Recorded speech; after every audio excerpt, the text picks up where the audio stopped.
Electricity and magnetism is like Captain America and Iron Man of class 12 physics. दोनों अकेले ही सब पर भारी पड़ते हैं। तो क्लाइमेक्स में जब ये दोनों साथ मिलेंगे तो endgame that is electromagnetism will be way beyond our expectation. And 12th physics is all about electricity, magnetism and the combination of both that is electromagnetism. Actually electricity और magnetism से हम लोग घिरे हुए हैं। सिर्फ यही नहीं, our own body is a sort of power house। बताओगा कैसे? आजकल बाइक, कार, बसेस में पेट्रोल और डीजल की जगह इलेक्ट्रिक चार्ज भरा जाता है। Yes, I am talking about electric vehicles which are energy efficient and pollution free as well. Not only this, trains, planes, computer, robot all works on electric charges. Lightning during thunderstorm is also due to charge present in cloud. कुछ लोग आंखों पर खूबसूरत दिखने के लिए या power वाला चश्मा नहीं पहनना चाहते, इसलिए कॉन्टैक्ट लेंस पहनते हैं। और ये कॉन्टैक्ट लेंस भी आंखों के साथ चिपका रहता है just because of charge present in our tears. Light itself is an electromagnetic phenomenon, which means we could not even see without electricity. Our nervous system is also driven by electricity. Our heart beats because of electricity. वैसे कुछ लोगों के दिल को ज्यादा तेज धड़कने लगता है किसी को देखने के बाद। Well, in that case, electricity is not responsible. Do you know? We could not even think, imagine, or dream without electricity? Wait. Is it true? Yes. तभी तो ऐसे कुछ इंस्ट्रूमेंट्स को यूज किया जाता है दिल और दिमाग को समझने के लिए, क्योंकि हम लोग का पूरा शरीर एटम और मॉलिक्यूल से ही तो बना हुआ है। और एटम्स मतलब ही न्यूक्लियस, जिसमें प्रोटॉन्स और न्यूट्रॉन्स होते हैं। Protons are positively charged and neutrons doesn't have any charge. And this nucleus is surrounded by cloud of negative charge, that is electrons. और इन्हीं इलेक्ट्रॉन के मूवमेंट को ये डिवाइसेस मेजर करते हैं। Well, to be very frank, knowing the underlying concept of physics involved in such phenomena will give you beautiful feeling.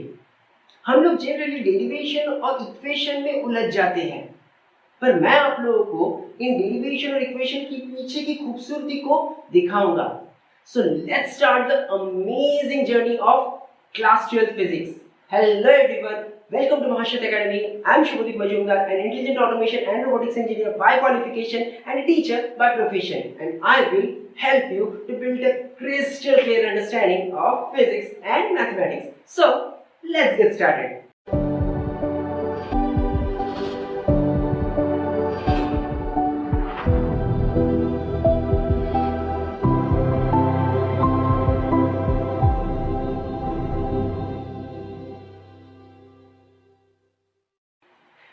बड़ी बातें तो हम लोगों ने बहुत कर लिया। Now let's go to lab and check out some really exciting events which occurs due to electrostatic charges. Electrostatic ऐसे चार्जेस जो बिंदास रेस्ट करते हैं, अपनी जगह से हिलते भी नहीं, स्टैटिक होते हैं। चलो देखते हैं वो क्या कर सकते हैं। Hello, if we rub this balloon on a silk cloth like this,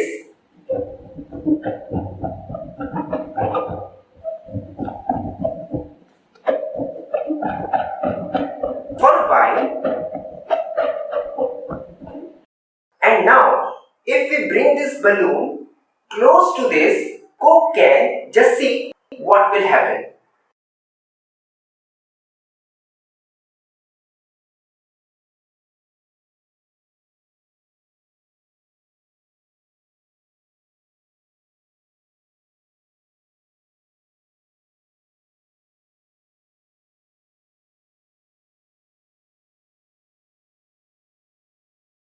Yes, the Coke can starts rolling toward the balloon. Okay, अगर हम लोगों ने उसी बलून को नल से निकलते हुए पतली सी पानी की धार के पास लाया तो वो गिरता हुआ पानी भी मुड़ेगा। The thin water stream starts reflecting. Actually, the energized balloon starts attracting the coke can and thin water stream. आपने अपने किसी फ्रेंड को प्लास्टिक चेयर पर बैठने के लिए कहा, साथ ही ये भी कहा कि उसका पैर जमीन से ना टच हो, थोड़ा ऊपर रहे। फिर आपने अपने फ्रेंड पर हमला कर दिया। वैसा हमला नहीं, मतलब सिंपल कपड़े से मारना शुरू कर दिया।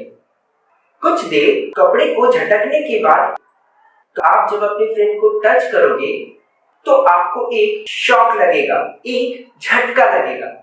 नहीं, मरने नहीं वाले, पर ट्राई जरूर कर सकते हो। जब मैं बलून को सिल्क पर रगड़ रहा था तब ये बलून इलेक्ट्रिकली चार्ज हो गया ड्यू टू फ्रिक्शन।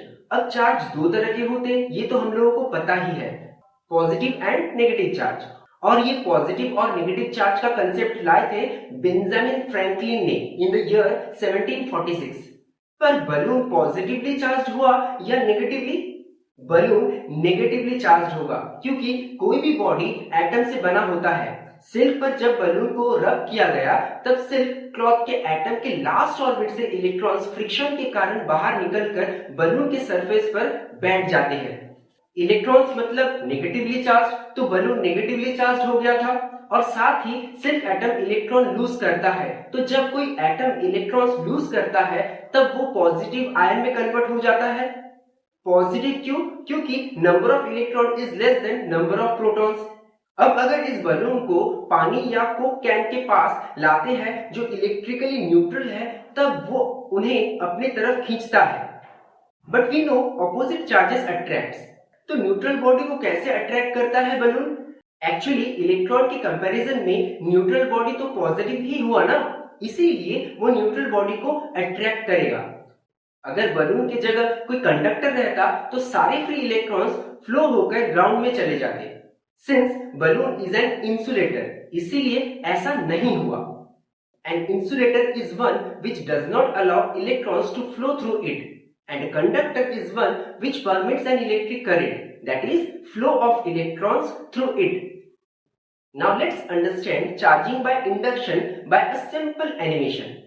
इसे समझने के लिए हम लोग एक न्यूट्रल स्फेरिकल बॉडी को कंसीडर करते हैं। न्यूट्रल बॉडी वो बॉडी होता है जिनमें पॉजिटिव और नेगेटिव चार्ज इक्वल नंबर्स में प्रेजेंट होते हैं। Let's consider the charge on spherical body is free to move. अब अगर इस स्फेरिकल न्यूट्रल बॉडी के पास एक नेगेटिवली चार्ज बॉडी को लाते हैं तो रॉड के नेगेटिव चार्ज स्फेरिकल बॉडी के पॉजिटिव चार्जेस को अपनी तरफ अट्रैक्ट करेंगे और स्फेरिकल बॉडी में मौजूद नेगेटिव चार्जेस को रिपेल करेंगे। इसी प्रोसेस को इंडक्शन ऑफ चार्ज कहा जाता है। अब अगर स्फेरिकल बॉडी के इस साइड को ग्राउंड से कनेक्ट कर दिया जाए तो ये इलेक्ट्रॉन्स ग्राउंड की तरफ फ्लो करेंगे। अब ग्राउंड को डिस्कनेक्ट कर देने पर कौन सा चार्ज बचा इस स्फेरिकल बॉडी पर? Yes, only positive charges. तो ये स्फेरिकल बॉडी पॉजिटिवली चार्ज हो गया and this is charging by induction since body is being charged without any physical contact. Balloon वाले एक्सपेरिमेंट में एक चीज ध्यान देने लायक है और वो है जब इलेक्ट्रॉन्स बलून पर ट्रांसफर हो रहे थे तब वो इंटीजर मल्टीपल्स में ट्रांसफर हो रहे थे। इसका मतलब एक इलेक्ट्रॉन, 2 इलेक्ट्रॉन, 5 इलेक्ट्रॉन, 10 इलेक्ट्रॉन, ऐसे नंबर्स पे इलेक्ट्रॉन्स ट्रांसफर हो सकते हैं। पर क्या ऐसा हो सकता है 1.5 इलेक्ट्रॉन, 7.36 इलेक्ट्रॉन या 10.7 इलेक्ट्रॉन, इतने नंबर्स में इलेक्ट्रॉन ट्रांसफर हुआ हो? नहीं ना। मतलब इलेक्ट्रॉन्स या चार्जेस हमेशा एक स्पेसिफिक नंबर में एग्जिस्ट करता है और इसे ही कहते हैं क्वांटाइजेशन ऑफ चार्ज। क्वांटाइजेशन का मतलब होता है all possible values that exist. Charge quantization is the principle which says charge of any object is an integer multiple of the elementary charge. अभी तक हम लोगों ने जितने भी एग्जाम्पल देखा है उनमें कहीं कोई नया इलेक्ट्रॉन या फिर कोई नया प्रोटॉन हम लोगों ने बनाया या फिर बनते हुए देखा? कोई नया चार्ज हम लोगों ने क्रिएट किया? नहीं। और यही कहता है conservation of charge, that charge can neither be created nor destroyed. The total charge in an isolated system can never change. अब चार्ज की कुछ छोटी छोटी बातों को और डिटेल में जान लेते हैं, जैसे चार्ज का यूनिट क्या होता है, उसे किस सिंबल से रिप्रेजेंट किया जाता है, उसका मैग्नीट्यूड क्या था, उसका साइज क्या होता है एंड सो ऑन। चार्ज का यूनिट होता है कूलम, जो scientist Charles Augustin de Coulomb के ऑनर में रखा गया। 1 coulomb is equal to 6.24 into 10 to the power 18 electron. मतलब आप सोच भी नहीं सकते 1 कूलम मतलब कितने सारे इलेक्ट्रॉन्स, 10 टू द पावर 18। इतने तो दुनिया में लोग नहीं रहते जितने इलेक्ट्रॉन्स 1 कूलम चार्ज में रहता है। It's huge. 1 कूलम मतलब 6.24 इंटू 10 टू द पावर 18, तो एक इलेक्ट्रॉन में कितना चार्ज होगा? 1.602 into 10 to the power -19 coulomb. Simple. Charge को लेटर Q से रिप्रेजेंट किया जाता है। प्रोटॉन और इलेक्ट्रॉन के मास की अगर बात करें तो mass of a proton is 1.7 into 10 to the power -17 kg and mass of electron is 1836 times smaller than the mass of proton. अब इनके साइज के बारे में क्या ही बताऊं। दुनिया में जितने लोग हैं उतने नंबर ऑफ इलेक्ट्रॉन्स को अगर मैं एक के बाद एक लाइन में रखता हूं तो इतना सा लाइन बनेगा। मतलब इतने छोटे होते हैं ये इलेक्ट्रॉन्स। अब अभी तक हम लोगों ने चार्ज की फंडामेंटल चीजों को समझ लिया है। अब बारी है इस चैप्टर के सबसे इंपॉर्टेंट टॉपिक को समझने की, और वो है कूलम्स लॉ। साथ में हम ये भी जानेंगे कि ग्रेविटेशनल फोर्स से भी ज्यादा ताकतवर होता है दो चार्ज के बीच का अट्रैक्शन फोर्स। पर इस वीडियो में नहीं, अपने नेक्स्ट वीडियो में। टिल देन, बी बिंदास, be cool, lead life with your own rule. हasta la vista।